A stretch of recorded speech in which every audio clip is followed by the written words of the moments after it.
वनस्थली के रंगीन संसार में अरुण किरणों ने इठलाते हुए पदार्पण किया और वे चमक उठीं। देखा तो कोमल किसलय और कुसुमों की पंखुड़ियाँ वसंत पवन के पैरों के समान हिल रही थीं। पीले पराग का अंगराग लगने से किरणें पीली पड़ गईं। वसंत का प्रभात था। युवती कामिनी मालिन का काम करती थी। उसे और कोई न था। वह इस कुसुम कानन से फूल चुनकर ले जाती और माला बनाकर बेचती। कभी कभी उसे उपवास भी करना पड़ता, पर वह ये काम ना छोड़ती।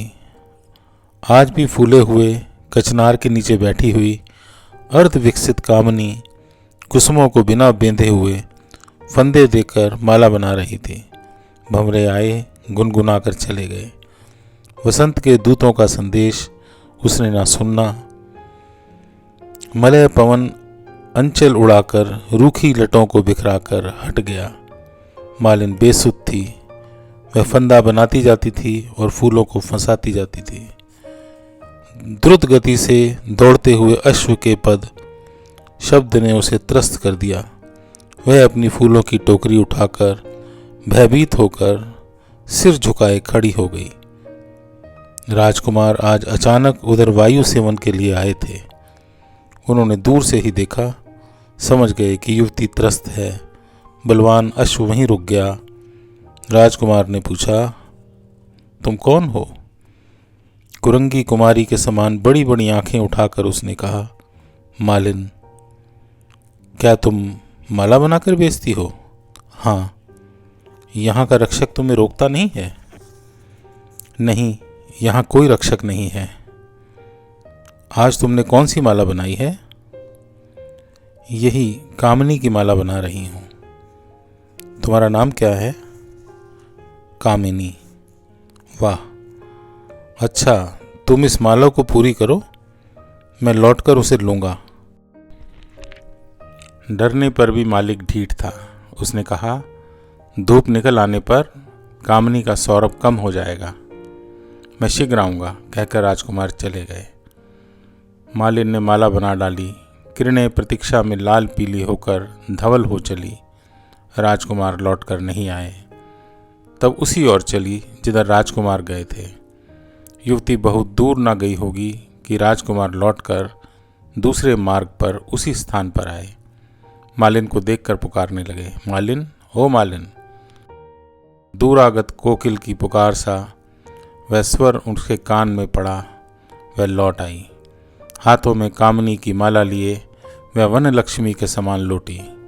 राजकुमार उसी दिन सौंदर्य को सकुतूहल देख रहे थे। कामिनी ने माला गले में पहना दी। राजकुमार ने अपना कौशेय उशनीश खोलकर मालिन के ऊपर फेंक दिया। कहा, जाओ, इसे पहन कर आओ। आश्चर्य और भय से लताओं की झुरमुट में जाकर उसने आज्ञानुसार कौशेय वसन पहना।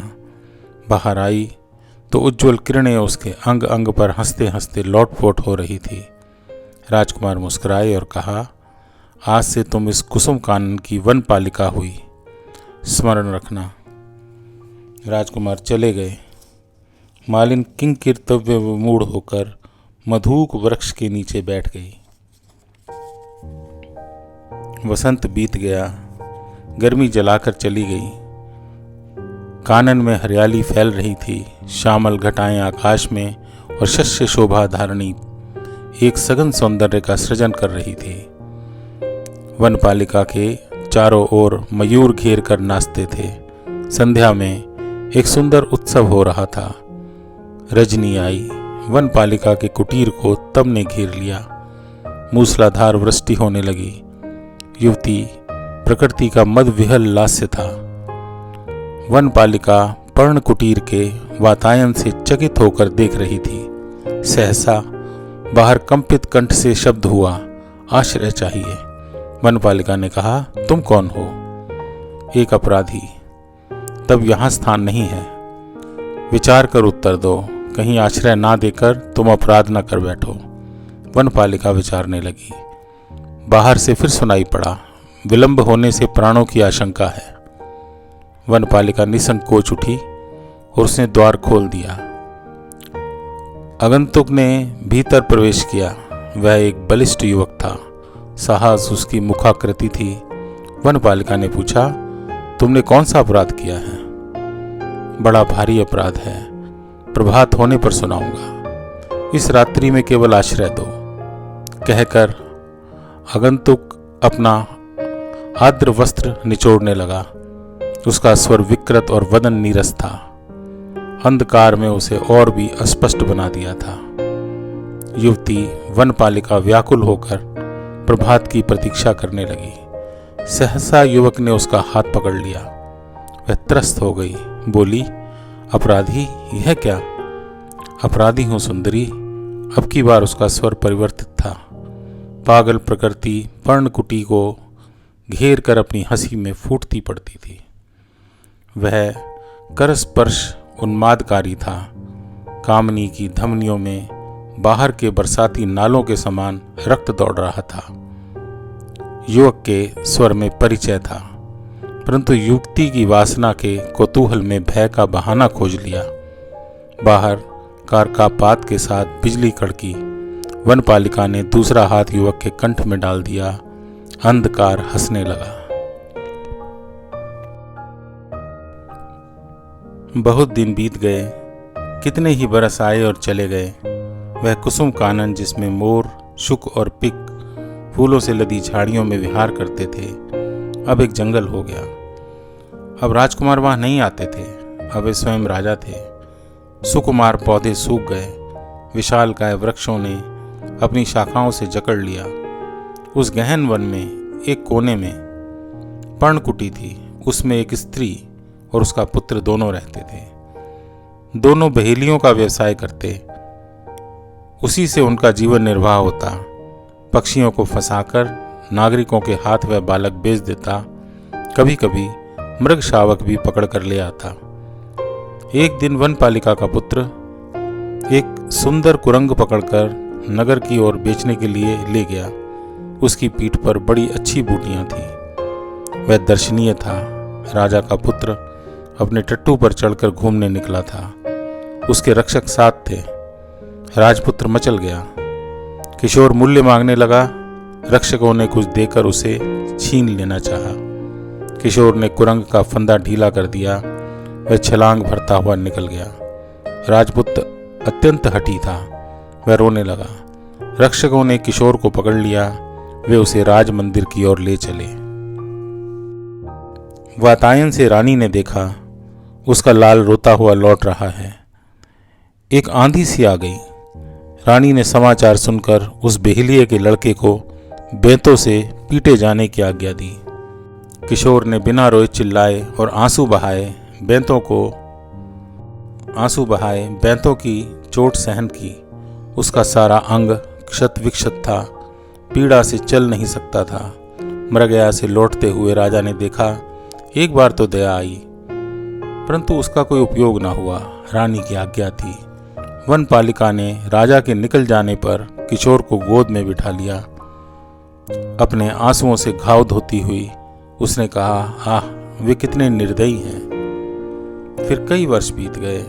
नवीन राजपुत्र को मृगया की शिक्षा के लिए, लक्ष्य साधने के लिए वही नगरोपकंठ का वन स्थिर हुआ। वहां राजपुत्र हिरणों पर, पक्षियों पर तीर चलाता। वनपालिका को अब फिर कुछ लाभ होने लगा। हिरणों को हाँकने से, पक्षियों का पता बताने से कुछ मिल जाता, परंतु उसका पुत्र किशोर राजकुमार की मृगया में भाग न लेता। एक दिन वसंत की उजली धूप में राजा अपने राजपुत्र की मृगया परीक्षा लेने के लिए 16 बरस बाद उस जंगल में आए। जंगल का मुंह एक बार विवर्ण हो गया। उस कुसुम कानन के सभी सुकुमार पौधे सूखकर लोप हो गए थे। उनकी पेड़ियां में कहीं कहीं 2-1 अंकुर निकलकर अपने प्राचीन बीज का निर्देश करते थे। राजा स्वप्न के समान उस अतीत की कल्पना कर रहे थे। अहेरियों के वेश में राजपुत्र और उसके समवयस्क राज जंगल में आए। किशोर भी अपने धनुष लिए एक और खड़ा था। कुरंग पर तीर छूटे। किशोर का तीर कुरंग के कंठ को बेधकर राजा की छाती में घुस गया। राजपुत्र अचेत होकर गिर पड़ा। किशोर पकड़ लिया गया। उधर वनपालिका राजा के आने का समाचार सुनकर फूल खोजने लगी। उस जंगल में अब कामिनी कुसुम नहीं थे। उसने मधुक और दूर्वा की सुंदर माला बनाई, यही उसे मिले थे। राजा क्रोध से उन्मत्त थे। प्रतिहिंसा से कड़क कर बोले, मारो। बदिकों के तीर छूटे। वह कमनीय कलेवर किशोर पृथ्वी पर लौटने लगा। ठीक उसी समय मधुक मालिका लिए वनपालिका राजा के सामने पहुंची। कठोर नियति जब अपना विधान पूर्ण कर चुकी थी, तब कामिनी किशोर के शव के पास पहुंची। पागल सी उसने माला राजा के ऊपर फेंकी और किशोर को गोद में बिठा लिया। उसकी निश्चेष्ट आंखें मौन भाषा में जैसे माँ माँ कह रही थी। उसने हृदय में घुस जाने वाली आंखों से एक बार राजा की ओर देखा और भी देखा राजपुत्र का शव।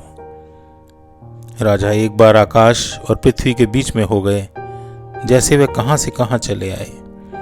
राजपुत्र का शोक और क्रोध से बहती हुई बरसाती नदी की धारा में बुल्ले के समान बह गया। उनका हृदय विषय शून्य हो गया। एक बार सचेत होकर उन्होंने देखा और पहचाना अपना वही जीर्ण कौशेय उष्णीश वनपालिका। राजा ने पूछा, यह कौन था? गंभीर स्वर में सर नीचा किए वनपालिका ने कहा, अपराधी।